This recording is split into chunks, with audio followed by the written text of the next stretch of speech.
He didn't steal the land. He forged the man who owned it. For more than 10 years, the people of central Arizona paid rent to a Spanish nobleman. They paid for the ground their own houses stood on. Ground they had already bought, already fenced, already buried their families in. Some paid because a lawyer told them to. Some paid because they were frightened. The railroad paid. The mines paid. The estate he claimed ran to more than 18,600 square miles. Phoenix stood inside it. So did Tempe, Globe, Casa Grande, and Florence. If you lived in that rectangle, you did not own your home. You were a tenant on the barony of Arizona. The baron collected $5.3 million in cash and notes. The Southern Pacific Railroad agreed to pay him $50,000. The Silver King mine handed over $25,000 to be left alone. There was no baron. There never had been. The Spanish nobleman at the top of that estate, with his royal grant and his 4 generations of heirs, was invented by a man from Missouri. And then that man went and wrote him into the archives of Spain and Mexico, so the story would hold when somebody checked. Somebody checked. And what finished him was not a witness or a confession. It was the tip of a pen. One sheet of paper glued into a book in Guadalajara, written with a tool that had not been invented yet. This is the story of James Addison Reavis. James Addison Reavis was born on the 10th of May, 1843, in Henry County, Missouri. That is very nearly all the record insists on about the first 40 years of him, which is fitting. His whole method was to make the past say whatever he needed, and the past he started with was his own. What the record is certain about begins in 1883. That year, a claim landed at the office of the Territorial Surveyor General of Arizona. Understand what was being claimed. Not that he had bought this land or settled it or paid $1 for it. The claim was that a Spanish king had given it away to somebody else's family decades before there was a United States to argue with, and that the title had come down by blood to one living heir.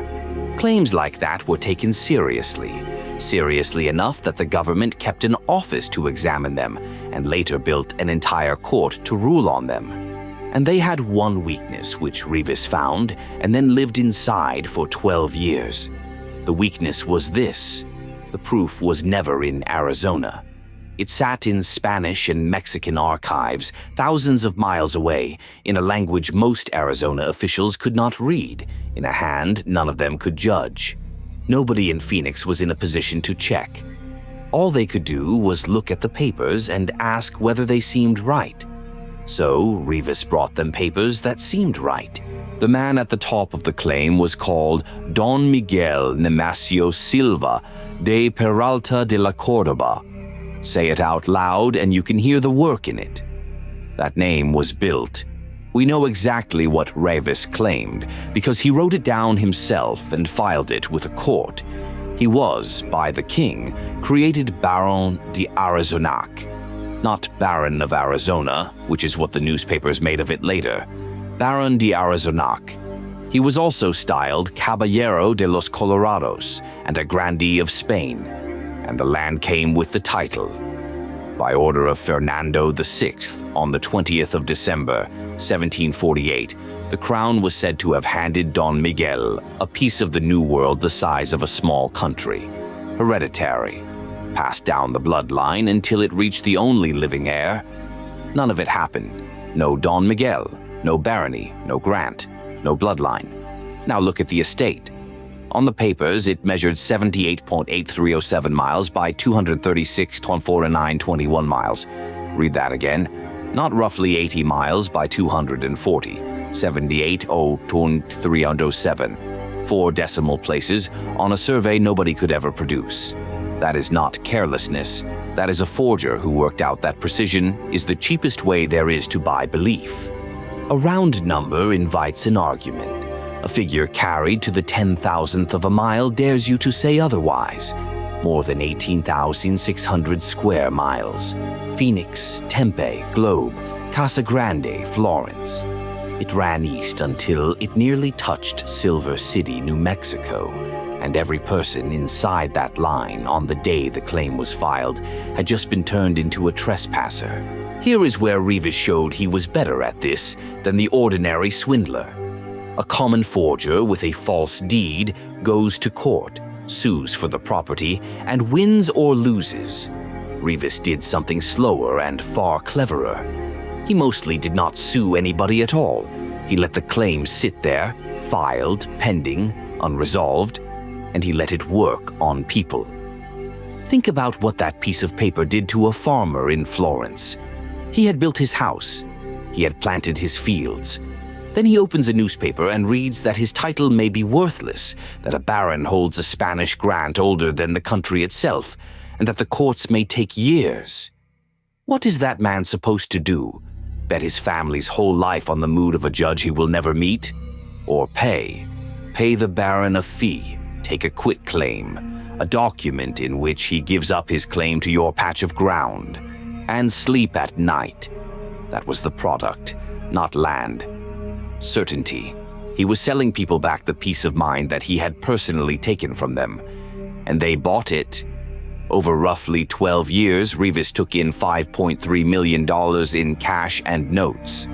The Southern Pacific Railroad agreed to pay him $50,000 and put $5,000 down. The Silver King Mine paid $25,000 for a quitclaim of its own.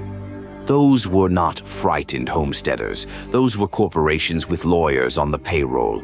They read his papers and they decided it was cheaper to pay a baron than to fight one. A grant needs an heir. Reavis found one or built one, and nobody can say for certain which. On the papers, she was Doña Sofia Michela, Maso Reavis y Peralta de la Córdoba, 3rd Baroness of Arizona, great-granddaughter of Don Miguel, the living end of a noble line that ran back to the Spanish crown. Before the papers, her name was Treadway. She was a household servant when Reavis met her. And this is where the record starts arguing with itself. Two sources give her the Treadway name and call her an orphan and a housekeeper. Another says flatly that her actual identity remains unclear. Even the place she was born is disputed. A woman at the center of this case, and we cannot say who she was. That is not a gap in the research. That is the damage. Because he did not only claim she was descended from Don Miguel, he went and made it true in the one place where anyone would go to check. In the church registers of San Bernardino, California, entries appeared for baptisms and deaths that had never happened. Names, dates, family connections in real parish books, waiting for the day an investigator would ride out, open the volume, and find precisely the ancestor Reavis had promised would be there. He was not faking evidence. He was planting it. To make a barony real, Reavis had to get his fictions inside buildings that were guarded, catalogued, and centuries old. He managed it in at least 4 of them, on 2 continents. In Guadalajara, in Mexico, there were the notarial volumes of a notary named Diego de la Sierra. Bound books, numbered pages, genuine records, old enough that any investigator would treat them as bedrock. Because how exactly would you forge a bound volume that has sat in an archive for 200 years? You don't. You open it and you glue one sheet in. Between page 178 and page 179 of one of those volumes, a sheet appeared that had never belonged to the book. Same archive, same binding, the same dust on it as everything around it. And on that sheet, precisely the evidence Reavis needed. He did it again in the archives of Mexico City. He did it in Seville, in Spain, where a document was slipped into a bundle of papers and sat there quietly until an archivist eventually turned it up. The register of the San Xavier mission ended up under examination in Washington, D.C. He was not writing a false deed at his kitchen table. He was editing the archives of the Spanish Empire. He was reaching into the primary sources, the documents that historians and courts treat as the last word, and he was adding pages. So anyone who went looking for Don Miguel de Peralta would find him. The proof was there because Reavis had put it there. The man who broke it was not a detective. He was a Surveyor General.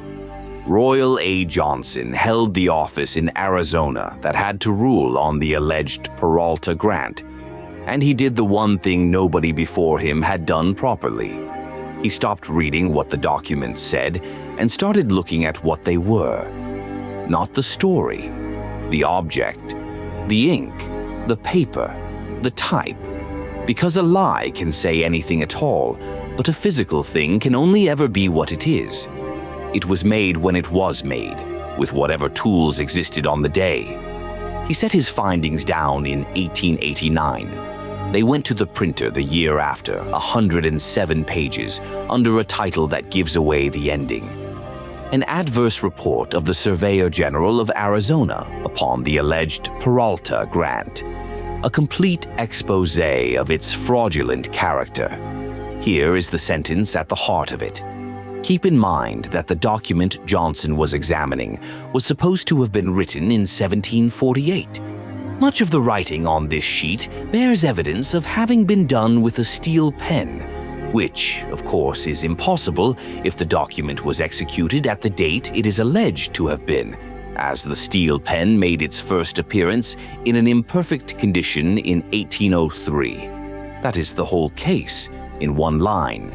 1803. The tool that wrote the document would not exist for another 55 years. You cannot cross-examine that. You cannot bribe it or wear it down in a courtroom.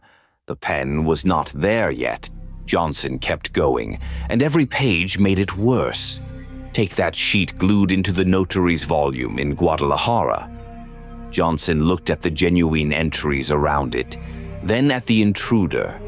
The entries proper being in a regular hand, written with a quill pen, while the sheet pasted in, I unhesitatingly pronounce written with a steel pen. I am firmly convinced that the sheet referred to was pasted in at a comparatively recent date. One volume, two different technologies of handwriting, half a century apart, bound between the same two covers. The book itself was telling on him.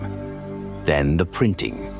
Of one document, Johnson wrote 9 words that finish it. The type in which it is printed is modern. Then the seal, the thing that was supposed to put a document beyond question. Johnson noticed it had been printed onto the page. It is not impressed on the paper, he wrote. A real royal seal bites into the sheet. This one simply lay there on the surface, a picture of a seal. Severo Mallet Prevost. A lawyer brought in against the claim testified to the same thing. Seals stuck on rather than stamped in. Then Johnson did the most patient thing in the whole case. He wanted to test the royal signature on the Peralta papers, the Yoel Rey, I the King.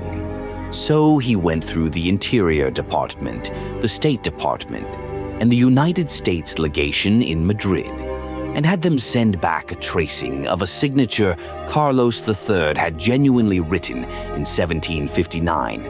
A surveyor in Phoenix reaching across an ocean for a dead king's handwriting to check a signature that had never been signed. Johnson's report ended with a demand. The parties guilty of forgery, he wrote, should be vigorously prosecuted by the government, and that without delay. Hold that phrase, without delay. That was 1889. Reavis was not indicted until 1896. 7 years. 7 years in which the government held a report from its own Surveyor General and did nothing with it. And all through them, Reavis went on collecting. He did better than collect. In 1890, the same year Johnson's report came off the press, Reavis walked into the Court of Claims in Washington and sued the United States of America. He was not defending himself. He attacked.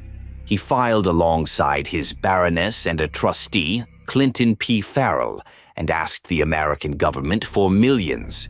$5 million in one passage, $2 million, not estimating the improvements, in another.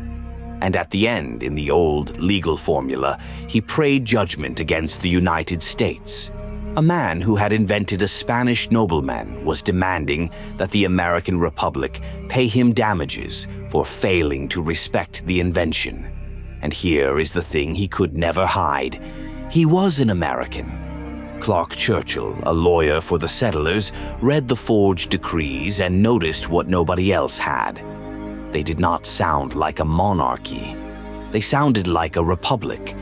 These documents were prepared by persons who never lived under a monarchical government, but whose education, inspiration, and surroundings were those found only among the people who reside on the Pacific coast of the United States of America.